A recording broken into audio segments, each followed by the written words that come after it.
na Praça do Acuri. Então já separa seu casaco, seu agasalho e faça o bem para outras pessoas. Tá certo? Então, recados dados aí. Rosângela, né? Hoje a Rosângela vai ser a pessoa que vai trazer para nós a mensagem, certo?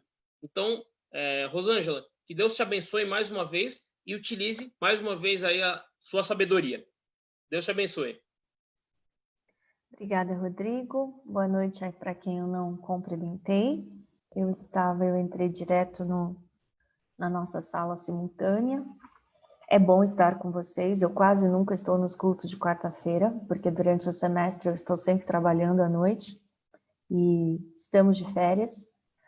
Período de férias estranho, como foi comemorar aniversário, nessa época também muito estranha, tudo pelo Zoom.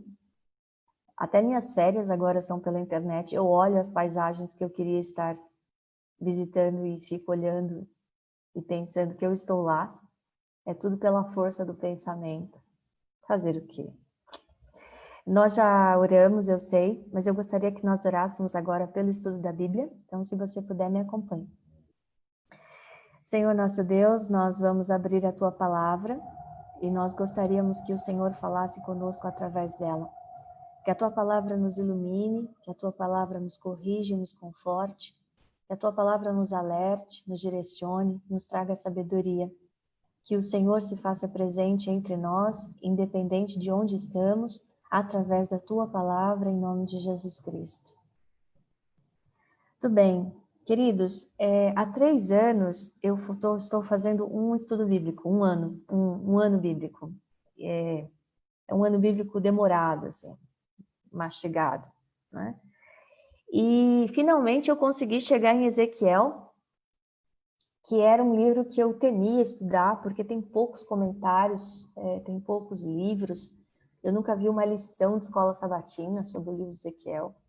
É um livro basicamente profético, e aqui eu preciso dizer que nós temos que tomar muito cuidado com a literatura profética, porque ela foi escrita dentro de um contexto. A gente estudou na lição de escola sabatina no trimestre passado, que os contextos precisam ser respeitados, a gente precisa entender a história, como é que as coisas, e quem é que escreveu, e por que é que escreveu da forma como foi escrito.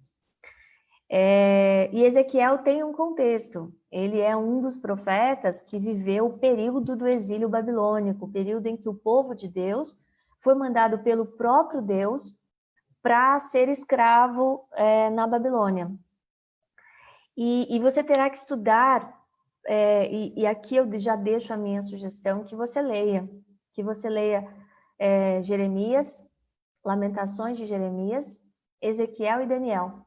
Esses livros te dão uma boa ideia, Isaías também, mas Isaías é mais geral, mas esses livros te dão uma boa ideia do que foi e de como Deus lutou para não precisar mandar Israel para a Babilônia.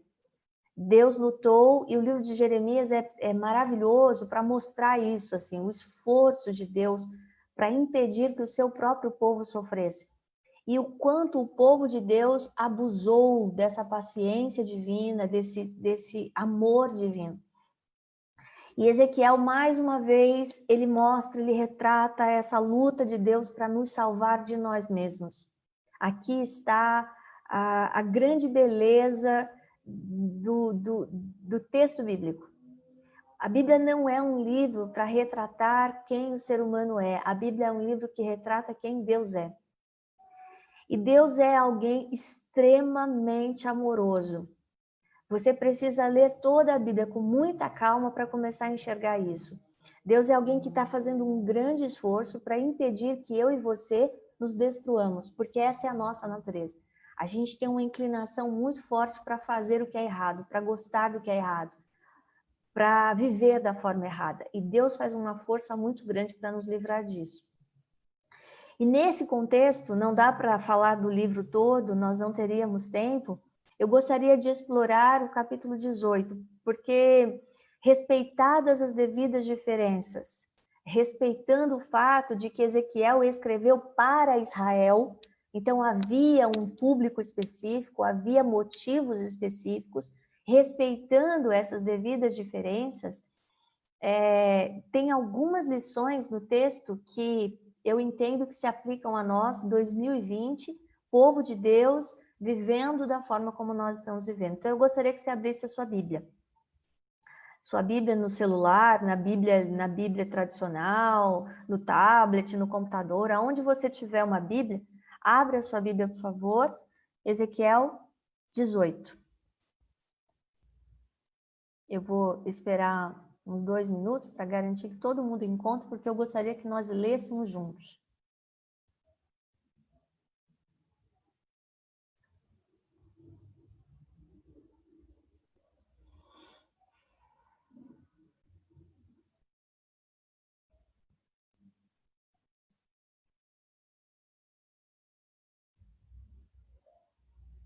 Eu não consigo ver todos os que estão presentes, então eu gostaria de perguntar se alguém precisa de mais tempo ou se eu posso ler. Se alguém precisar de tempo, eu espero. Repetir a passagem, Giovana? Ezequiel 18.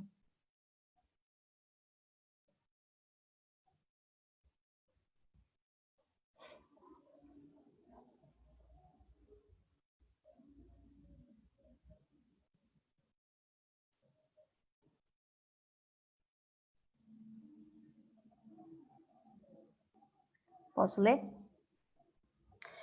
Recebi outra mensagem do Senhor. Por que vocês citam esse provérbio a respeito da terra de Israel? Os pais comeram uvas azedas, mas os dentes dos filhos é que estragaram? Tão certo como eu vivo, diz o Senhor soberano, vocês não citarão mais esse provérbio em Israel, pois todos me pertencem, tanto pais como filhos. Aquele que pecar é que morrerá. Aqui eu queria fazer a primeira observação. Me chama a atenção esse provérbio que é usado, que é citado, né? Deus está falando através de Ezequiel com o povo e ele está dizendo, escuta, vocês têm um entendimento. O provérbio, ele é uma expressão da cultura, né? E vocês têm um entendimento, e o entendimento é que os filhos pagariam pelo erro dos pais. Isso está muito relacionado à Torá, aos livros do Antigo Testamento e a forma como eles entendiam os 5 primeiros livros, especialmente as orientações que Moisés deu. Havia uma relação íntima naquela ocasião entre os erros das famílias, né? A gente vai ver em algumas passagens bíblicas, quando um personagem bíblico comete um grande erro, toda a sua família ela é castigada por causa daquele indivíduo, ou ela sofre consequências em função daquele indivíduo. Mas se nós pensarmos que a Bíblia é um único livro que conta uma única história, é a história de um Deus que está tentando salvar o seu povo, que está tentando fazer o ser humano voltar-se para ele, de maneira que ele possa reconstruir na mente, no caráter, no coração desse povo, aquilo que eles deveriam ser antes do pecado. Essa é a história da Bíblia. Essa é a história da redenção.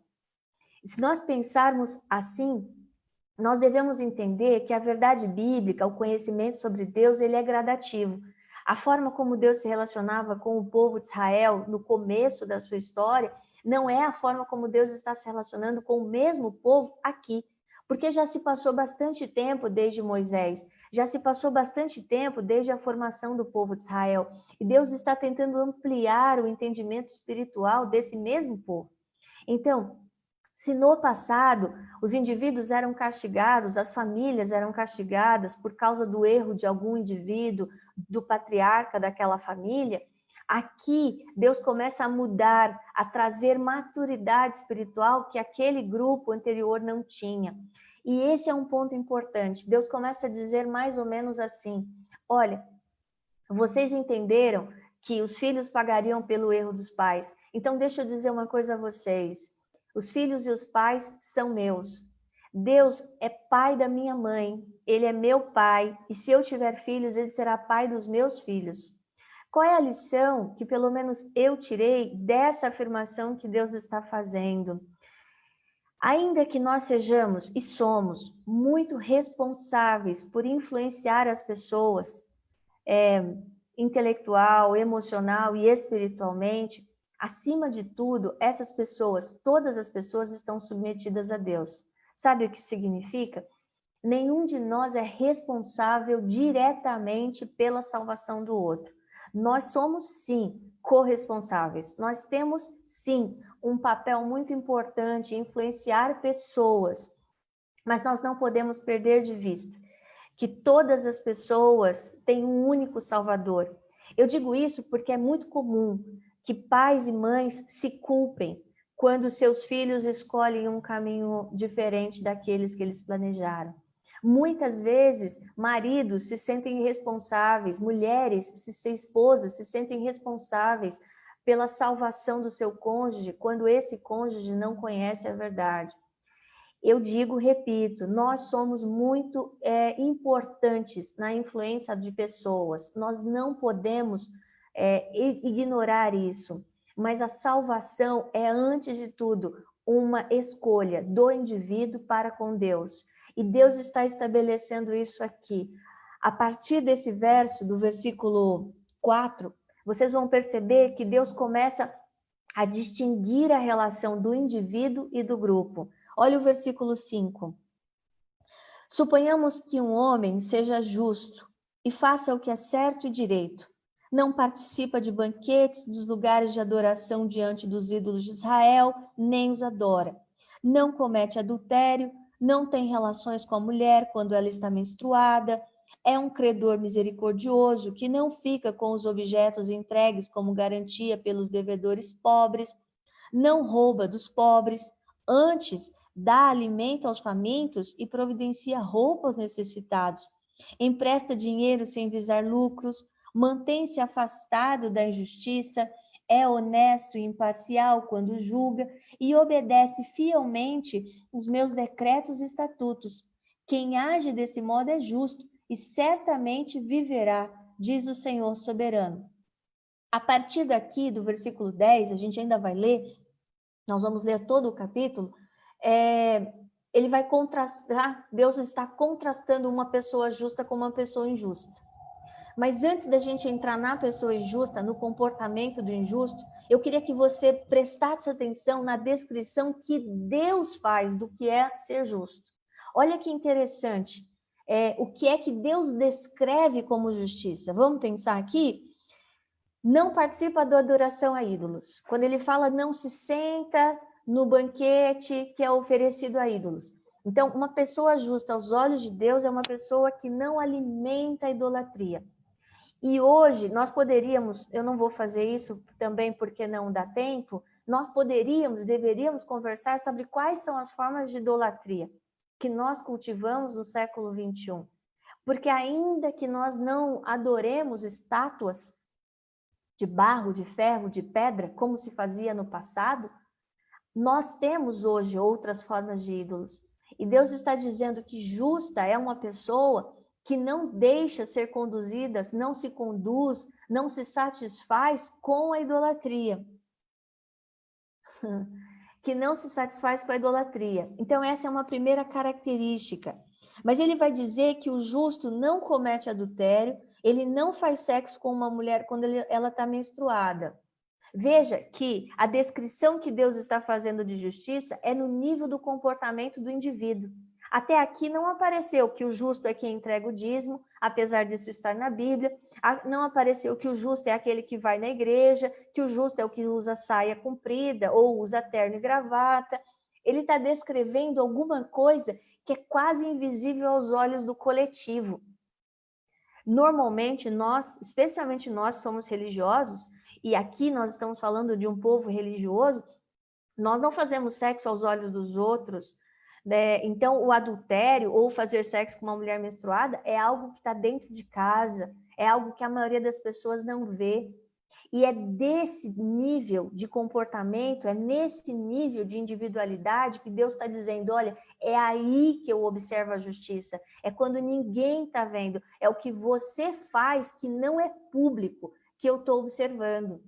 E ele vai além disso. Ele vai dizer que o justo, versículo 7, é alguém que é um credor misericordioso. E daí ele descreve o que é ser um credor misericordioso. É emprestar dinheiro para quem precisa e não ficar com alguma coisa como garantia.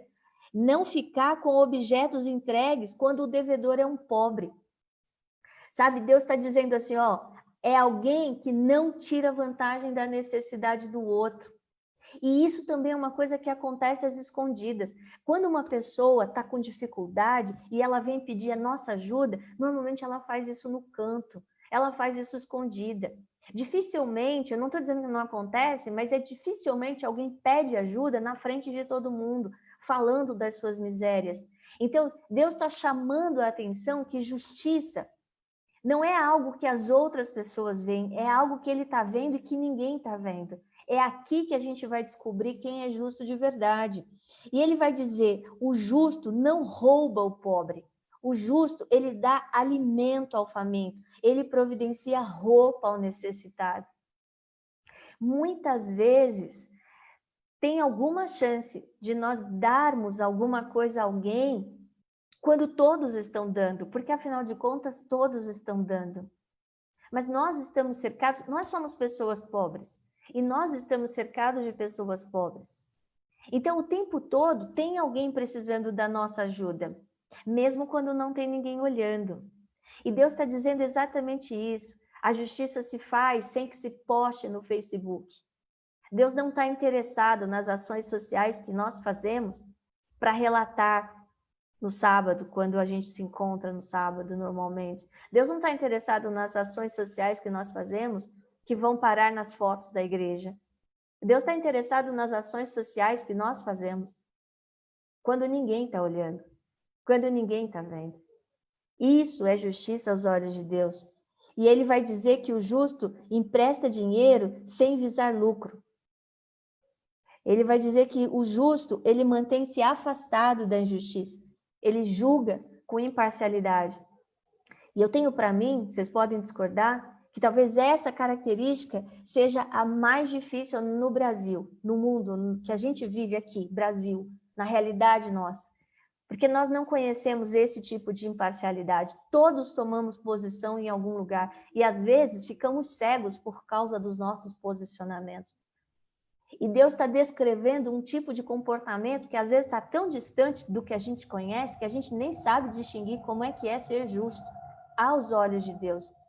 Mas, acima de tudo, é curioso que a partir do verso 10, ele vai contrastar esse comportamento com o comportamento que ele despreza. Olha o que ele vai dizer. Suponhamos, porém, que esse homem tenha um filho ladrão ou assassino, que se recusa a fazer o que é certo. Suponhamos que esse filho faça todas as maldades que seu pai jamais faria. Ele participa de banquetes oferecidos aos ídolos nos lugares de adoração. Ele comete adultério, oprime os pobres e desamparados, rouba seus devedores ao não lhes devolver sua garantia, adora ídolos, pratica pecados detestáveis, empresta dinheiro visando lucro. Acaso esse pecador deve viver? Não. Ele deverá ser responsabilizado e morrer. Responsabilizado e morrerá. Então ele vai continuar dizendo no versículo 14, suponhamos, porém, que esse filho pecador tenha por sua vez um filho, que vê a perversidade do pai e decide não viver desse modo. Olha, está na terceira geração, se você prestar atenção. Versículo 15, esse filho não participa de banquetes nos lugares de adoração, não adora ídolos, não comete adultério, não explora os pobres. Antes, trata os devedores com imparcialidade e não rouba deles. Dá alimento aos famintos e providencia roupas aos necessitados. Ajuda os pobres, não empresta dinheiro visando lucro e obedece a todos os meus decretos e estatutos. Ele não morrerá por causa dos pecados de seu pai, certamente viverá. O pai, no entanto, morrerá por causa de seus muitos pecados, por ser cruel, por roubar das pessoas e fazer o que era claramente errado no meio do meu povo, ou no meio do seu povo. Se você prestar atenção nessa narrativa, Deus, através de Ezequiel, você tem que pensar que é Deus falando, e não só o profeta falando, Deus está descrevendo um indivíduo. Então, ele descreve as características desse indivíduo e diz que essas características são de um homem justo. Aí ele vai dizer, faz de conta que esse homem teve um filho. E ele vai dizer que esse filho tem todo um comportamento injusto. E ele continua dizendo, e faz de conta, suponhamos, que esse filho injusto, do homem justo, teve um outro filho, teve um filho. Quando esse terceiro, né, que já seria neto, quando ele olha o comportamento do pai e vê que o pai fez tudo errado, ele decide não ser como o pai. Então, ele decide ser como o avô, que é o primeiro exemplo que a gente leu no versículo 5, até o versículo 9. O que isso nos mostra? O que isso nos ensina? Nós somos, sim, influenciados pelos nossos pais. São, sim, nossos pais que nos ensinam, pelo menos na infância, muito sobre Deus. Alguns de nós não entendem Deus da forma correta por causa dos pais que tiveram. Então, sim, há uma responsabilidade muito grande da família, especialmente pai e mãe. Pais abusadores provocarão uma imagem de um Deus abusador. Pais violentos farão com que as pessoas enxerguem Deus como violento. Pais ausentes farão com que essas pessoas enxerguem que Deus é ausente. Existe, sim, essa responsabilidade dos pais sobre os filhos. Mas, e aqui é que está o texto, mas nós temos, acima de tudo, liberdade para não vivermos presos aos exemplos que nós recebemos. Nós temos a opção da escolha. É por causa da liberdade é que nós seremos responsabilizados. E aqui nós precisamos conversar, no pouco tempo que nós temos, sobre o que é essa liberdade. Que liberdade é essa que Deus nos deu? Ele está dando o exemplo de 3 homens. Ele está usando a imagem de 3 homens. O primeiro homem, a partir do versículo 5 até o versículo 9, é um homem que age com justiça. O segundo homem seria filho desse primeiro, ele age com injustiça. O terceiro homem seria neto do primeiro, ele decide ser bom, ele decide ser justo. Isso significa que nós não somos quem nós somos só por causa do ambiente onde nós crescemos. É verdade, você pode ter crescido num lar difícil, um lar ruim. Você pode ter crescido em meio à pobreza. Você pode ter crescido com poucas condições financeiras, baixa qualidade de ensino. Você pode ter recebido maus exemplos na sua vida. Pode ser que você tenha tido um pai alcoólatra, uma mãe alcoólatra, um pai difícil, uma mãe difícil, uma avó difícil. É possível, sim, porque nós vivemos num mundo de pecado e nossas famílias estão manchadas pelo pecado. Mas é exatamente isso que o texto está dizendo. No momento em que você nasceu com um direito e esse direito traz uma responsabilidade. Qual é o direito? O direito de fazer escolha. Ainda quando criança, esse direito é frágil. Mas à medida que você foi ficando cada vez mais velho, com maior compreensão, esse direito foi ganhando maior responsabilidade. Cada um de nós é livre para ser quem é. Então, os hábitos que nós temos, o caráter que nós temos, o comportamento que nós temos, a forma como nós tratamos as pessoas, se nós dedicamos tempo para o estudo da Bíblia ou não, se nós somos pessoas decentes ou não, se fazemos as coisas boas às vistas de todos e fazemos coisas erradas escondidos de todos. Então, o estilo de vida, o tipo de cristão que nós somos é escolha. Ainda que haja um papel importante da família e do meio que nós vivemos, mas é uma escolha. E é essa escolha que traz responsabilidade. É por causa da liberdade que cada um de nós terá que arcar com as consequências dessas escolhas. E então, o texto vai ser mais enfático nisso, quando ele no versículo 19, ele vai dizer: vocês, porém, perguntam, como assim? O filho não paga pelos pecados do pai? Não. Pois se o filho faz o que é justo e certo e guarda meus decretos, ele certamente viverá. Aquele que pecar é que morrerá. O filho não será castigado pelos pecados do pai, o pai não será castigado pelos pecados do filho. Os justos serão recompensados por sua justiça e os perversos serão castigados por sua perversidade. Mas se os perversos abandonarem seus pecados e obedecerem os meus decretos e fizerem o que é justo e certo, com certeza viverão e não morrerão. Todos os pecados que cometeram no passado serão esquecidos e eles viverão por causa de seus atos de justiça. Olha que interessante essa porção. Deus está afirmando para nós que nós não somos responsáveis pelas escolhas erradas das outras pessoas. Nós não somos responsáveis, em última instância, pelas escolhas erradas das outras pessoas. Mas aqui também tem um alerta. A santidade dos nossos pais não serve para nós. A espiritualidade dos nossos pais não serve para nós. Não adianta seu pai, sua mãe, seu avô, sua avó, seu tio, sua tia terem sido da igreja, terem sido pessoas de oração.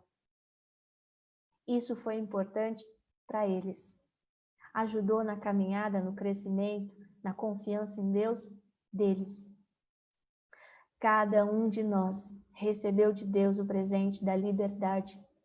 E é por isso que cada um de nós tem responsabilidade, inclusive com a nossa salvação. É por isso que nós não seremos punidos pelas escolhas do outro. E é por isso que nós também não somos beneficiados espiritualmente pelo comportamento do outro. A salvação é própria de cada um de nós. É uma escolha de cada um de nós. Mas me chama a atenção nessa porção que ele vai deixar claro o que é salvação aos olhos de Deus. Ele vai dizer que, ao mesmo tempo, no versículo 21, se o perverso abandonar seu pecado e obedecer os meus decretos, ele viverá. Olha que interessante o que é salvação. Salvação não é só deixar de fazer a coisa errada. Salvação aos olhos de Deus, justiça aos olhos de Deus, é deixar de fazer o que é errado e começar a fazer o que é certo. Muitas vezes, a gente foca tanto em não pecar, a gente se concentra tanto em não fazer coisas que a gente sabe que é errado, que a gente acaba não se concentrando em também fazer o que é certo. Por isso é que, no versículo 5 ao versículo 9, ele descreve justiça como um ato prático de fazer o bem. Não basta você lutar para deixar de fazer o que é errado. Você também terá de fazer força para fazer o que é certo. Porque na medida que eu e você decidirmos fazer o que é certo, o nosso caráter será transformado. E é essa transformação que nos fará semelhantes a Deus. E é essa semelhança com Deus que nos permitirá ir para o céu, graças à salvação que Cristo promete. Percebam uma coisa, eu não estou dizendo que a nossa salvação depende daquilo que a gente faz ou daquilo que a gente deixa de fazer. Porque se você prestar atenção, Deus está dizendo que Ele não tem intenção de destruir as pessoas. Leia o versículo 23 junto comigo. Vocês acham que eu gosto de ver os perversos morrerem? Diz o Senhor soberano. Claro que não. Meu desejo é que eles se afastem de seus maus caminhos e vivam. Contudo, se os justos se afastarem da sua justiça, cometerem os seus pecados e agirem como outros pecadores, deve-se permitir que vivam? Claro que não. Todos os seus atos de justiça serão esquecidos e eles morrerão por causa de seus pecados. Por causa de seus pecados. Queridos, a salvação sempre será pela graça. Cada um de nós irá para o céu se nós nos apoiarmos naquilo que Cristo foi e fez por cada um de nós. Cristo foi perfeito enquanto viveu nessa terra. E ao morrer, Cristo fez com que a sua perfeição estivesse disponível para cada um de nós. É por causa de Cristo, é por causa do esforço de Cristo, é que nós devemos responder a isso. É aqui que entra a responsabilidade. Eu respondo ao que Cristo fez. abandonando o quanto for possível os meus caminhos errados e tentando imitar o quanto for possível a vida de Cristo. Daí está em ser justo, daí está em fazer o bem. Mas uma coisa que me chama a atenção nessa passagem é ele dizer, olha, você pode ter sido justo durante boa parte da sua vida, mas se em algum momento você abandonar a justiça, você vai morrer. Eu não estou falando, e Deus não está dizendo que a morte é imediata, ok? Nós estamos falando de uma morte que muitas vezes será o final da vida, uma morte espiritual. Mas me chama a atenção que ele está dizendo assim, ó, não adianta no passado você ter estudado e ter feito vários anos bíblicos. Aquilo foi bom para você lá. No passado você pregou o evangelho, aquilo foi bom para você lá. A salvação ela acontece hoje. A salvação é hoje. Por isso Jesus vai dizer lá em João, capítulo 15, versículo 4, permaneçam em mim e eu permanecerei em vocês.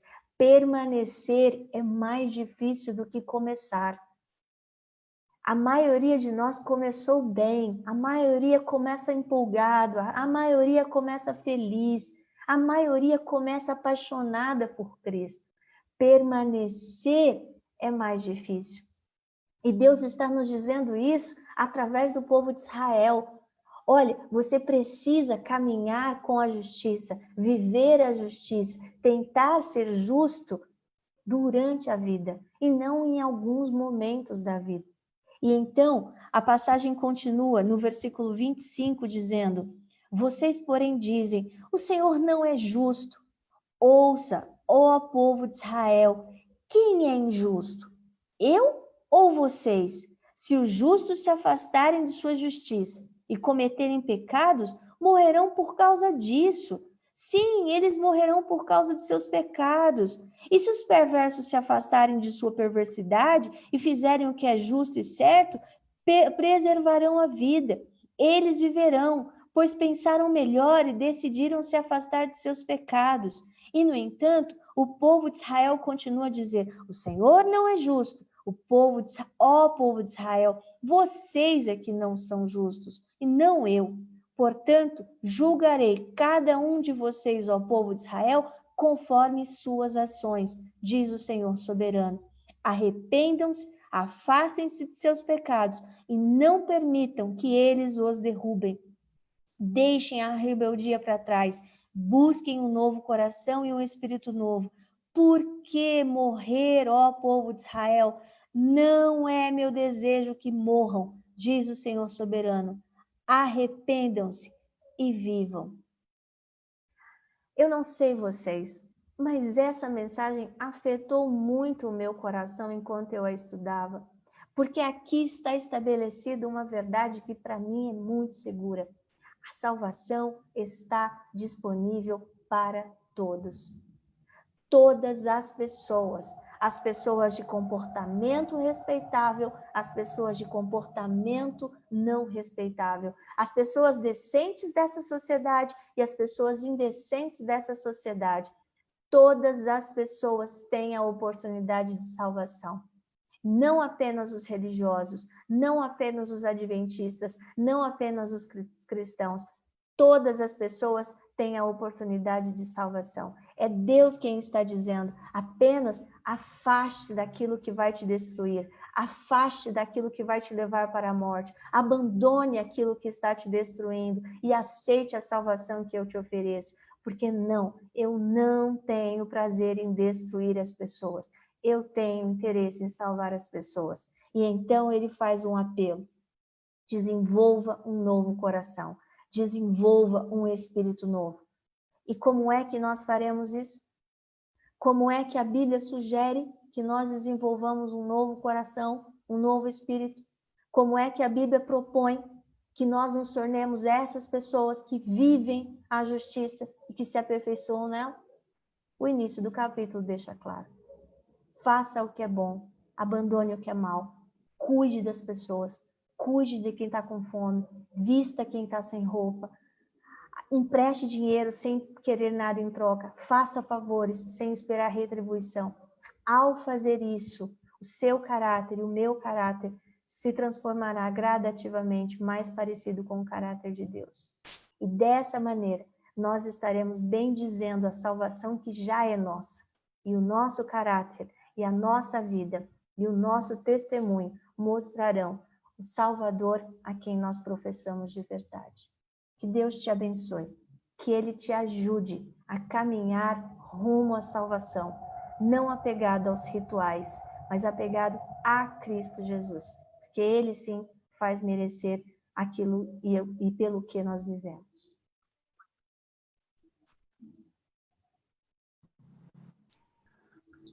Amém. Pode orar. Amém. Glória a Deus. Pode orar? Então vamos orar.